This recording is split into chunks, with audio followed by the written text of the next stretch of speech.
What's going on, everybody? We're back again like we never left, talking episodes 9 and 10. We've got raids, we've got ride-alongs, and we got a little RESPECT. Let's go! You're tuned in to AfterBuzz TV, the ESPN of TV talk. Now, let the buzz begin. I felt like for this double episode with the double team dream, the dream team, basically, we had to just go old school. Bad boys. I mean, bad boys, bad boys. What you gonna do? Oh, what's going on, everybody? It's your man, Kaaos J here, joined by the lovely... Hi, everybody. It's me, Cherry. Yes, we're here.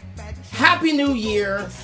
Let's just jump right in. We've got a double episode. We're covering episodes 9 and 10. We got standoffs and we got flesh and blood mixed in a big pot. So let's just get into it. So, first things first. I feel like most shows, when they come back off of a winter or a holiday break, they usually, they'll... whatever cliffhangers that they've left us with at the beginning of that break, they'll answer those, they'll resolve those. But then it's, for the most part, at least in the shows that I've watched as of late, it's a tame episode. But this episode was not tame. Like, episode 9 was crazy. There was so many different elements in episode 9. What'd you think about that? The writers must have watched that foreign film, The Raid. Yes. Because it was crazy. The writing, I find every episode gets stronger and stronger. They've gotten to know their characters a lot better. They're really diving into them. And this episode was all about Bradford, Isabel, Nolan, and Detective Gray. And then everybody else sort of fleshed it out. And it was a lot. It was a lot. It was a lot of fun. Yeah, it was. I mean, whew, Shaka Khan. Okay, so, yeah, I don't even know where to start with that episode. It was just, there was just so much going on. I was yelling at the screen when, right after, first off, we find out that, Lucy, is it Lucy? Lucy Chen? Yes. Yeah. So we find out Officer Chin didn't get shot, because that was my theory. When we left before the winter break, I was thinking like either she got shot, or at least they wanted us to think that, or maybe the perp got, maybe the brother, maybe he got shot. But I knew Nolan was gonna be okay. So we see that Nolan handled it, and he didn't even have to kill him. So one brother still gets to live.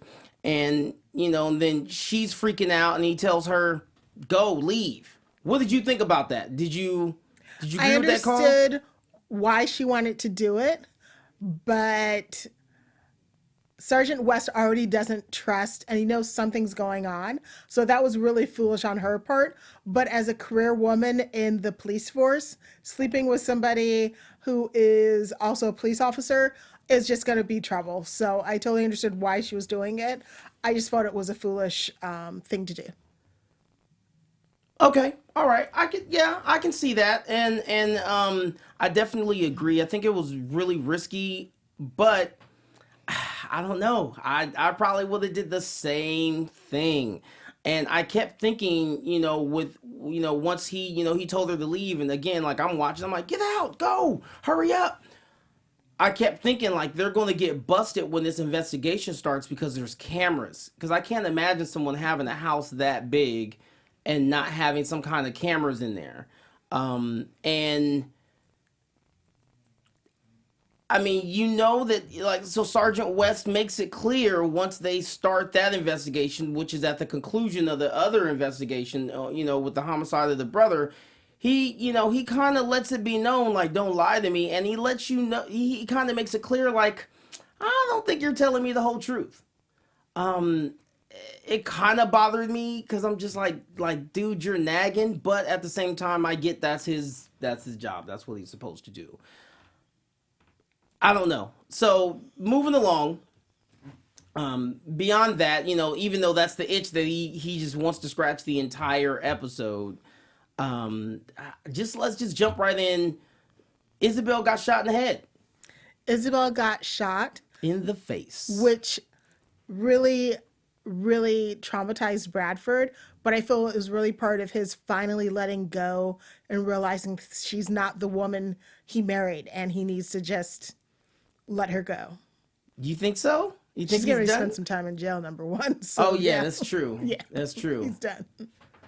Because he still seemed. I mean, granted, He loves her, but she's getting ready to go to prison. He's an Right. ambitious guy.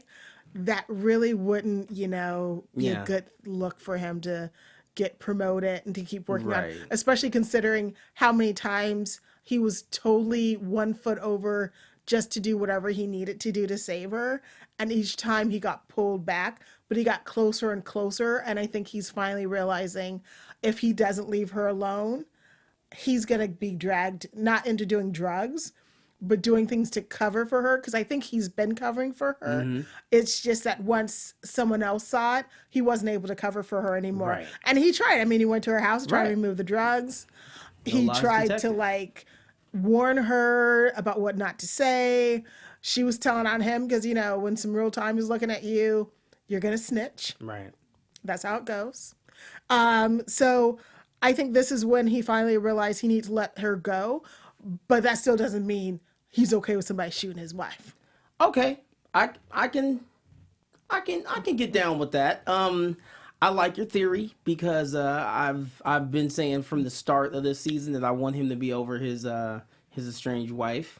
Yes. She's trash. Yes, she's kind of bad. So yeah, I hope you're right. I hope he does let her go. But yeah, I mean he still rolled out. Everybody showed up and they was ready to do the damn thing, and they get to this building, and I don't know. I guess I just didn't see that coming.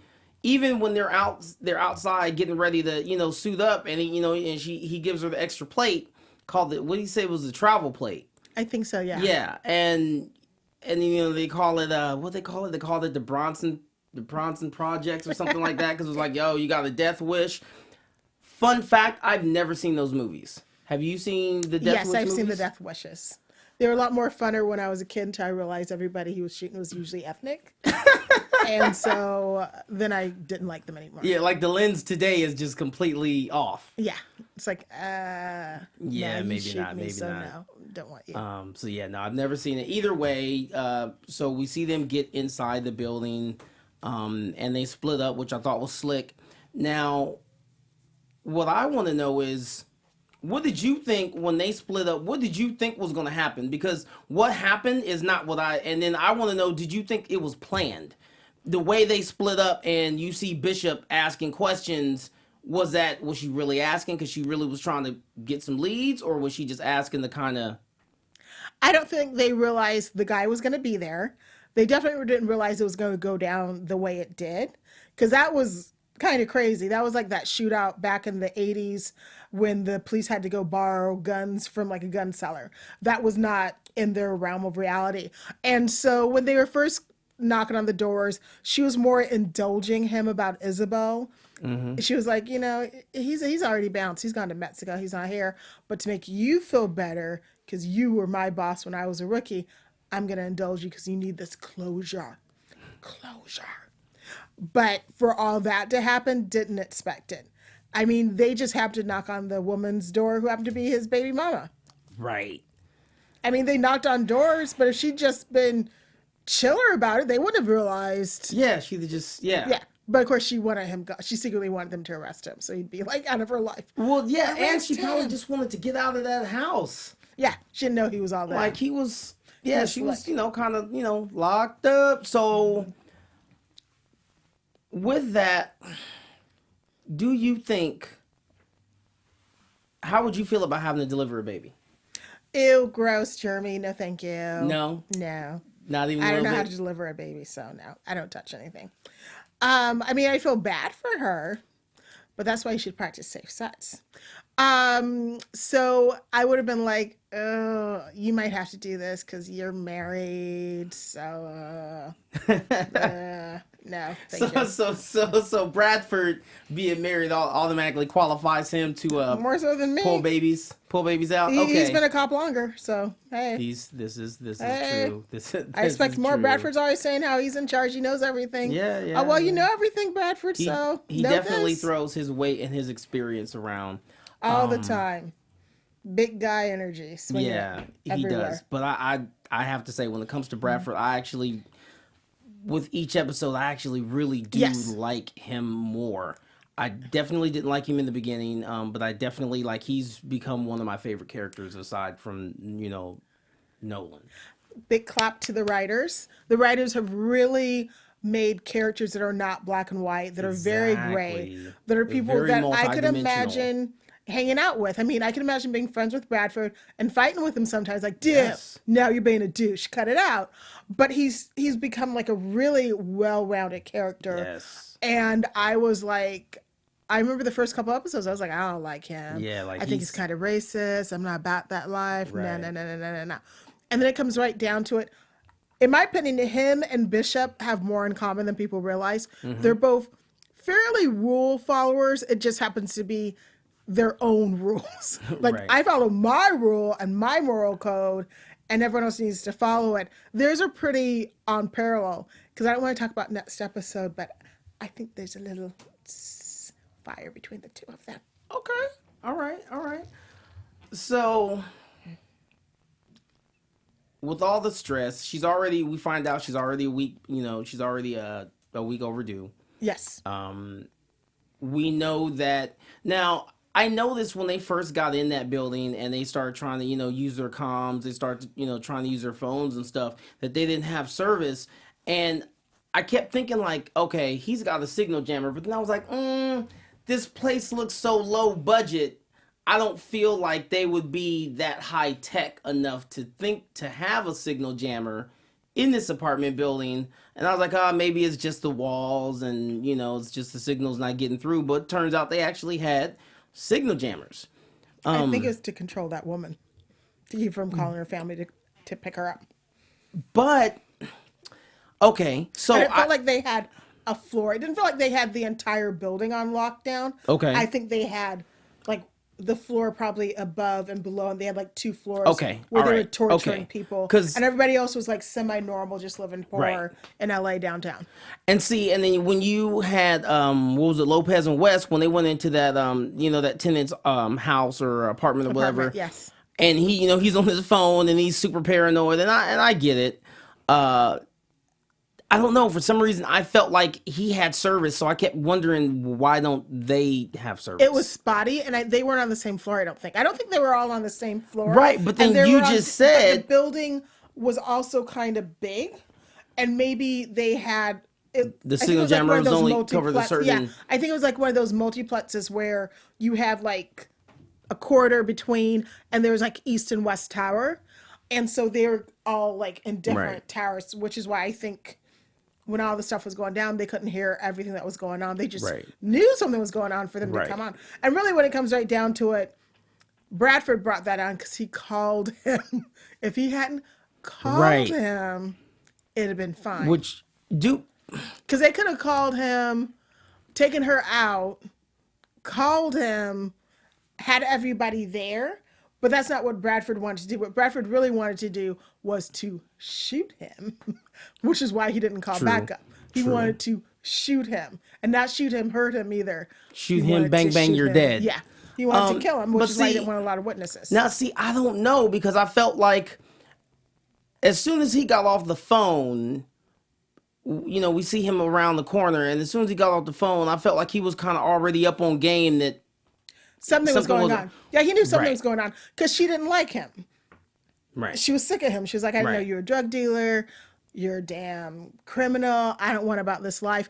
I went out, and he kept her prison. And the minute she called him, she's like, oh, I need you to come. He was like, What about the she baby? never calls me. Right. She only calls me to curse me out and tell me I'm a douche. Right. Why is she acting like she gives a crap? And right, and it's that's typically when flags are raised in, it could even be friendships, but definitely in relationships when you stray from the routine. Yes, and I think she strayed from the routine. She definitely I think did. she normally called him, "Bring me some damn food, you no good son of a gun. No, get out. I'm sick of you. Can't wait to get rid of this damn baby. You can have it because I'm out." And then I'm worried about the baby. Normally she was like, "I hate this damn baby." Or maybe not, But I don't think she was calling him and saying, "I love you. I really want this to work out." Definitely. She's probably only talking to him when he needed to check she in really on needs her to, or vice versa. Yeah. I don't know for you guys out there, if you've seen Dread, the newer version, not the Stallone version, and or The Raid. If you haven't seen these movies, you need to watch these movies. The Raid is awesome. Because there was a heavy influence. Just the whole look of this entire building, the way the colors, building, how they were fighting. drab, and it was kind of dark in the hallways. What I did it did seem to me was like there was a way that you could get to each apartment, like they were kind of secretly interconnected, or at least on that They're floor. cheap, crappy apartment buildings. Well, this is with true thin with walls. really thin walls. But then at the same time, you still had that whole. It looked like an elevator shaft like that they were going through, but it wasn't. I don't think it was an elevator shaft. I think it was either an old trash chute, or a laundry chute, an old laundry chute. Because that building looked kind of old, but Right. it looked kind of.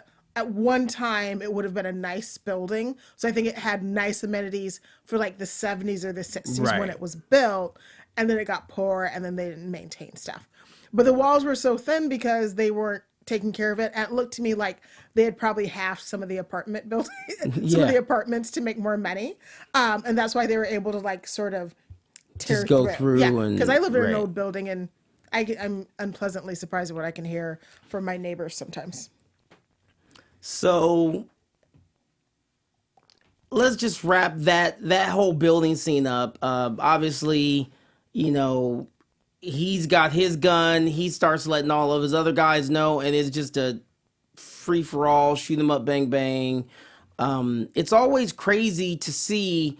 I definitely like the way they showed how in today's climate, not everybody is trusting of the police. You had the one guy with Lopez and West, and then you even had the lady with her husband who had cancer. Yes. Who she didn't really want to help Officer Bishop. No, why would they want to help the police officers? The assumption being that they would leave and then Vance would know who helped them and then make their lives miserable. This is very true. Because let's be honest, often the police will come to take care of whatever issue happens to be going on, then they leave. Right. And those people had been living in that building, and I'm sure the police came sometimes. Right. And they kind of knew what the deal was. Yeah. I thought what was interesting was Commander West had Nolan in his sights. He knew a woman was there. He didn't know it was a police officer. But I think to a certain degree, there's some rumors about the two of them. And he kept like saying, "If you tell me the truth by 5, I'll let it go." I don't believe that, but okay. I don't either. Yeah, well, because he also told him, you have until the end of the day to amend your report. Yes. And which is true. They do allow police officers to do that. It's once it gets stamped in the system, then you can't change it because then it's a lie. Right. The only thing that saved Nolan is A, his friendship with his son, and B, the way he rushed down to save his son. And they looked at him like, "Oh, you saved my boy. Right. I'm going to let this one time go. pass, but you do something else." What I don't Not gonna let understand pass. is like between him and even Sergeant Gray at times, like I do not understand why they have such a, excuse my language, hard on for him. I don't think they like that he's old. He's set in his ways. And it's sort of weird. They don't like his, "I want to do good and I want to be a neighborhood police," because that's not the attitude they have and that they expect. They look at everyone as a criminal, or as some people say, if you're a hammer, everything you look at looks like a nail. And that's not how he looks. His instinct is the old police where they would try and de-escalate the situation. Right. They wouldn't bring their guns out. That's not how they're trained nowadays. Nowadays, they're trained not only to bring their guns out, they're trained to shoot to kill. Right, there's no more wounding. I'm not going to pop you in the knee to get you to fall down and then cuff you. I'm just going to shoot you in the face. I heard about a police officer that It's actually, Cut you know, the upper somebody torso, down. you know, body mass, but it just sounds funnier to say shoot you in the face. That cut somebody, like, talked somebody down, who was a former military person. Another police officer came behind the person who was trying to commit suicide, shoots him. They fired the police officer that had tried to calm him down because that is not their policy. The policy was to have shot the person. And I think that's what the issue is. They haven't said that, but that's what the issue is. He isn't falling into line with how they expect police officers to behave, their culture, and they feel that he's going to infect some of the other people with this philosophy that they don't believe is effective. There you have it. Cherry dropping knowledge bombs. I always drop knowledge bombs. This was one of my favorite episodes, not because of the violence, but because of the imagery. The writing and the characters were really strong. And I feel like it was a Bradford episode almost. Yeah. Where I can agree. we finally were going to see him sort of let go of the ties that he has with Isabel. Because his wanting to get Isabel and get revenge for her almost got everybody killed. And I think that's the moment when he's realized, I keep trying to save her, I keep trying to do this, And it's a lost cause. it's a lost cause, and I'm going to get my... Or it's at least to my detriment. Yeah, I'm going to get some people killed. Right. Or I'll get myself killed. He Right. was kind of close. Right. No, there was close. definitely a few close calls. I mean, those guys were fearless. Yeah. They were storming really those. yeah. Yeah. And then I was scared when she looked over and she said, you know, like, he was like, I'm out. And she's like, yeah, me too. Or vice versa, whoever said it first. Yeah. And then I'm just like, shit, like, what are you going to do now? Like, you just going to throw your gun at him? And then, but, you know, boom, flash grenade goes off. And the next thing you know, you've got, you know, Daddy West and Nolan coming through with the rest of the SWAT team. So... Because when you think about it, they really were just thinking they were just going to be knocking on doors. Right. They didn't think he was going to be there. So they didn't come really loaded for bear. Well, what's crazy though is you think about it. Remember, he's got the shotgun. He's ready, and then Bishop is like, "Yeah, no, we're not here for that." Yes. So she, you know, Because he wanted to kill him. But on the flip side of the coin, given the way things unfolded, had he at least had that shotgun, it would have given them a little bit of advantage, but not that much because they definitely were outnumbered. Oh, yeah. They still held their own. I mean, all in all, it was a good episode. We've still got to jump on 10. Stand I'm up. glad that at the end of it, you know, I knew it threw him off. When he got called to the captain's office, you know, and then, you know, Sergeant West said, "Hey, you know, we're closing the investigation." I kept thinking to myself, what if he just said, "I had a woman over," but he didn't identify that it was, you know, Officer Chin? Do you think that would have flown as his? No, because they would have had to have a statement from her. So if he'd said I had a woman over, he would have either had to have some other random woman lie, or admit I've been lying about having a relationship with Chin. And then he puts her on blast. Yeah. She almost would have probably gotten in more. She would have gotten in more trouble because she already made a statement that went into the record that could not be amended. Right. So. Right, and then she did tell him that, like, career, hey, just because you want to feel good, don't cause no trouble for me. And it just goes to say that, you know, sometimes it's okay to lie. She likes him, but Sometimes. does she like him enough to give up her career? No. Yeah, no, and I mean, and you know, I don't blame her in that, right? I liked, I don't know, like I like them together. So I mean, I like them together. They're cool. yeah, I like them together, and you know, He's I don't so know about this nice. whole friend thing, and you know, just to talk, yeah, whatever, girl. Yeah. You coming over my house late at night with some pizza and some beer, it's going down. I'm No, just saying. you have to take like a major break if you want to try and be friends after a relationship. And they're working together, so it's impossible. Right. Just stay together, girl. It's you impossible. You know you like that Nolan love. Okay, so episode 10, we open up with you know, Nolan being, you know, super preoccupied, you know, trying to do a couple different things, you know, with the phone and whatnot. And he's talking to his son. Son gets in, locks his keys in the car. It's very comical. And he's, you know, finds a hanger and he's trying to jimmy his car open, and of course, you know, airport police just Airport jail. He wasn't trying to have it. He wanted no parts of it. Like, no, you're coming with me. He's like, oh, you're a rookie? Oh, yeah, I know you're lying. You're a cop. You don't look like you're in good enough shape to run 5 miles. But that was a funny scene. That was like everybody's worst nightmare. And then his son comes up like, hey, Dad. You're not a very good cop, Dad. That was hilarious. I love their interplay because they've had a lot of scenes over the course of the first couple of episodes with his son, his talking about his caring for his son. It's really a great relationship, and it's nice to see them together. Exactly. And I kind of liked him and Dominique. And Sergeant Gray was looking like she's in high school. So, right. Yeah. And I like how he kept, emphasizing that she's in high school. And then she's like, I'm a high school senior. What? Right. And you know how high school seniors, feel about freshmen in college. But I can honestly say I don't think anything's there. Well, no, there couldn't be. He's going to school. Yeah. Who knows where. Yeah, exactly. And Gray would put the kibosh on that. Right. Yeah. So definitely. hard. Yeah. Okay. So with this, the start of this day, we've got ride along, so to speak. They're switching things up again. So you've got the captain suited and booted. She's going out with Chin. You've got Sergeant Gray with Nolan. You've got Bradford and Bishop. And then you had, who was West with? West was still with... West with he's still Chen. with Lopez. Yeah, he was still with Lopez. Which is hilarious. I love the guest star spot. Yay! Ashford, I love you. Killjoy. I'm a sci-fi nerd. Right. It's okay. I know who you're talking about. I did not know. I could not remember his name, but I only remember him, I hate to say this, as, Frost. I thought it was hilarious when they asked Nolan what was the best and worst thing about being a cop. Paperwork? Nightmare.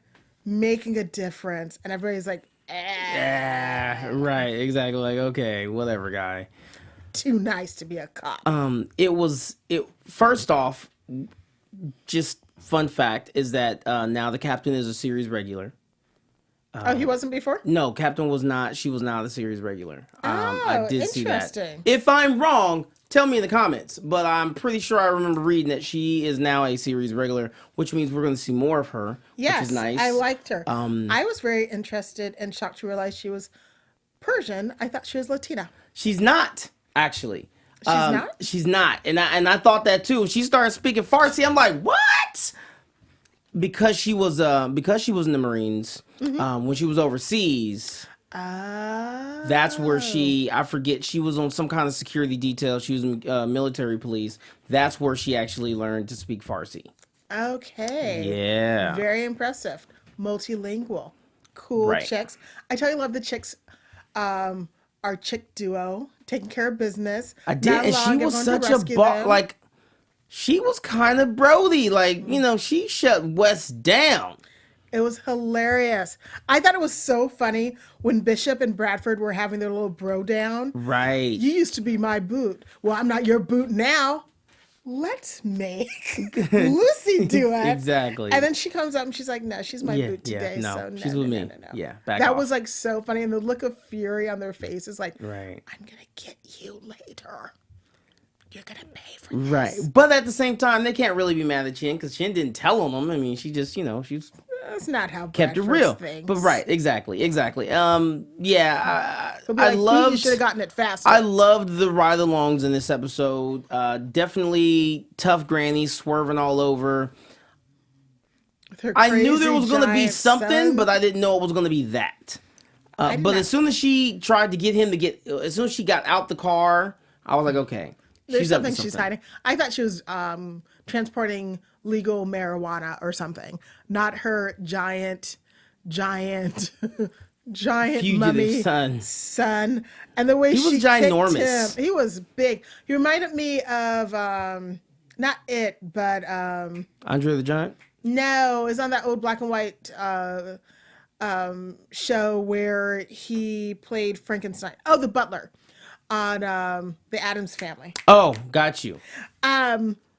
She was hilarious. She totally took advantage of her old whiteness, old lady whiteness. Like, oh, son, I haven't had a ticket in 25 years. Yeah, no, she played it up. Girl, you yes, I need to Because I was talk like, to a cop oh, like that. that's sweet granny. And then she needing right in the junk, talking about run, Bryce, run. Like she really kicked him. I was like, wow. Full Wow, lady, force. you're Hey, kinda tough scary. granny. I'm gonna need tough granny to learn how to drive though, because she was swerving all over that road. I thought it was hilarious when the sergeant was in the car with him and he was just freaking out. I really thought for Back a and moment forth. he was gonna hit her car because he was like, "Is it what?" And it was. I mean, who wouldn't get nervous when you know? And that's what I was going to say. I was gonna say on in one sense I can understand, like, yeah, you're nervous, but on the other sense it's just like, you know what, I'm just gonna do what I do because I feel like they want you to, they expect you to be nervous, so the scrutiny is even more intense. You know, he's gonna be, you know, kind of trying to find things to nitpick, especially when it comes to Nolan. I'm like, man, just do your thing, don't second guess yourself. I kind of like the fact that this episode, they were in fairly affluent neighborhoods. They showed off the different ethnicities of people. The Persian family, the wealthy black guys living in that neighborhood. I don't know what neighborhood that would be. The Hispanic people at the end with the gas, whatever. I thought that was really interesting because when Nolan said, oh, well, we need to find more crime, let's go. What do you mean by that? Right, exactly. Like, yeah, there's only crime in the, you know, in the poor neighborhoods low with the income. blacks. Yeah, exactly. I know what you're But thinking. that, But there's crime everywhere. There really is. A lot It's of just people, different kind of a lot crime of behind the people door. forget that. And it was And interesting. that's the crime in the low income areas is what gets the news. That's Yes. news. That's what is considered newsworthy as opposed to, you know, in the affluent areas. And the Unless it's like affluent a neighborhoods. big robbery or something. It's like always that. like they're mentally ill. I know him. He was so nice. It's like, was he? Killed a bunch of people? I don't think he was all that nice. I such a thought the quiet man. the domestic violence with the Persian family was fascinating, especially when she connected with her saying, when I got divorced, my mother didn't like it, but she lives in Iran, Israel. Well, not the Persian woman, but the police chief. Remember, she said that her mother lives in La Canyada. Yes, La Canyada. I was like, wait, what are you talking La about? Canyada. Yeah. I thought that was really good because she sort of had that neighborhood policing feel that Nolan has. Right. Instead of being angry or telling her to shut up or toughen it up. Right. She immediately not only connected with her emotionally, but she also told the other police officers, don't come, you're escalating the situation. Why are y'all here? Right, you're making it something that it doesn't need to be. Yes. And in addition to that, I got this. Yes. Right. It's I think not that's my rodeo. why she likes Nolan so much, because she does like that, and she is trying to like steer them more towards that, which is why Exactly. she allows him to like have a little bit more freedom. I definitely have to say that they threw me for a loop with, you know, when she said, okay, you know, go ahead, Chin, you know, and escort him out. He needs to leave. And then he ran upstairs. I did not see that one coming. Although I could tell he was upset. Oh, yeah, he was you know, upset. that his marriage was ending. Yes. I did not see that one coming. No. I thought he was going to run back at the wife and hit her or something, in all honesty. So I was surprised that Chin didn't really hold him. I feel it was a subtle thing of looking around at this mansion, at these wealthy people. The assumption wasn't really violence because he wasn't hitting his wife. Right. He was damaging stuff in the house, but he wasn't like hitting her. It didn't look like they were in an abusive relationship. She wasn't scared of him or anything like that. And Chin, I don't think would have acted the same way if they'd been in a poor neighborhood or with people of definitely other. not. So I thought that was a really well done little scene of classism. Right. No, it was. They definitely touched on a lot of different things. However, I thought there should have been a little bit more gravity to the fact that this man killed himself, but we really didn't sit on that long at all. No. The captain said you didn't hold him, but he was going to eventually was going to come and commit suicide. Right. Really, if they hadn't been there, I think it would have been a murder-suicide, because I don't think the husband wanted the wife to leave. And be with someone else. He was very upset Exactly. about it. And I think it would have eventually escalated with him being a murder-suicide, which happens, sadly enough. So I thought that was an interesting thing. I liked the episode very much. I love the interplay with Bishop and Bradford. I was just about to say that. Yeah. With the skunk. With the skunk. I also like that, he was, he's able to apologize. He was able to recognize that, yeah, he was acting like an ass. And that little interplay in the corridor. I was like, Right, exactly. But Did see, I didn't something see go that on between you two, because they do have like a close relationship. Right. I mean, all three of the Right. Yeah. Lopez, Bishop, and they have Bradford. a very close they're tight. friendship. They're definitely but tight. Lopez has never felt like she looked at Bradford as anything. Oh, I loved her little love interest. I'm hoping they'll have a kiss by Valentine's. Right. Like, he definitely was very, very testy. But I could definitely see that, like, That sexual great tension.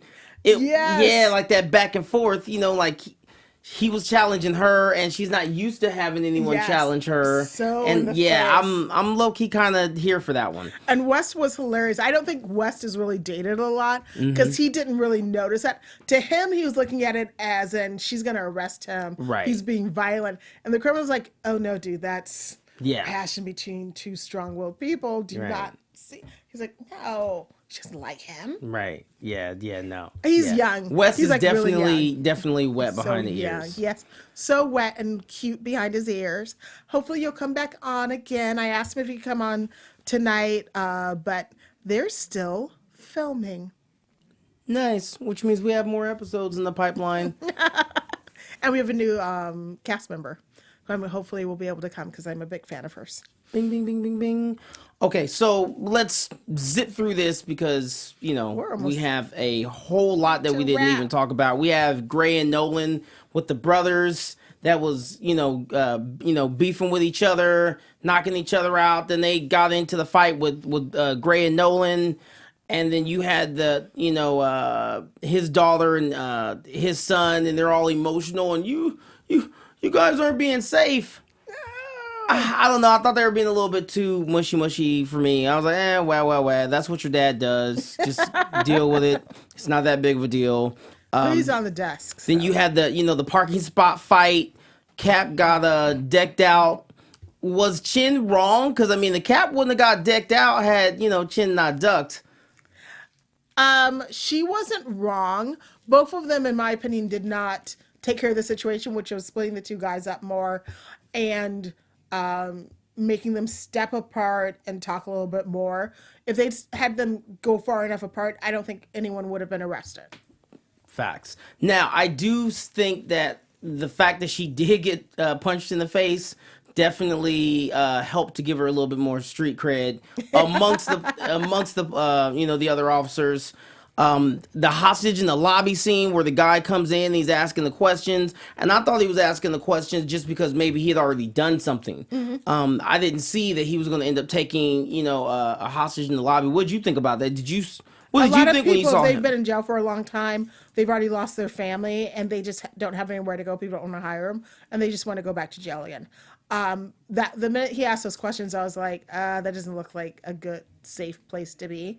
But again, the captain was total badass, awesome. So I'm super excited that we're going to get to know her better in the upcoming season episodes. Definitely. And then at the, even before that, to jump back, we had the gas main that blew, and, Gray and Nolan ran in, they saved the day, and then Nolan ended up saving Gray. Just a big happy ending. 2 great episodes. We'll be back next week for 1 episode, so we can just focus on that 1 episode. We appreciate you guys rocking with us. So we will see you guys next week for episode 11. This has been your Rookie After Show. Thank you so much for tuning in. See you next week. Our founder, Keven Undergaro, Phil Svitek, and me, Maria Menounos, would like to thank you for tuning in to AfterBuzz TV. Remember, we're not just the first, we're the biggest in the world, and we're the only destination for all your favorite TV shows. Whatever you crave, we've got it. So go to AfterBuzzTV.com and check out our lineup. Buzz you later. The views expressed herein are those of the hosts only and do not necessarily reflect the views of AfterBuzz TV or its owners or principals.